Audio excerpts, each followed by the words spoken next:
Watu wengi, watu wengi bado wanadhani kwamba kupata pesa hapa mtandaoni ni miujiza. Lakini ukweli ni kwamba hauhitaji muujiza kwenye kutengeneza pesa hapa mtandaoni. Hauhitaji muujiza. Kinachohitajika ni akili yako wewe.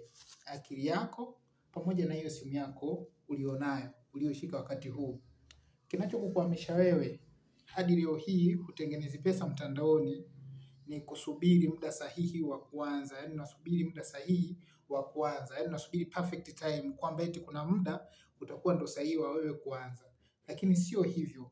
Kumbuka wanaoanza mapema ndio ambao wana nini? Baadaye wanasema huyu mtu aliwahi.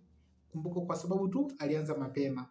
Na wewe ni wakati wako, anza. Ukishaanza jifunze. Ukishaanza kujifunza pia jaribu, fanya, ukifanya, ukifeli, ukikosa, simama tena, endelea kufanya. Hiyo simu yako sio ya kuscroll tu. Hapana, jirekebishe, sio kuscroll tu, pia inaweza ikawa ofisi yako. Mtandaoni fursa zipo nyingi za kufanya. Amka wewe.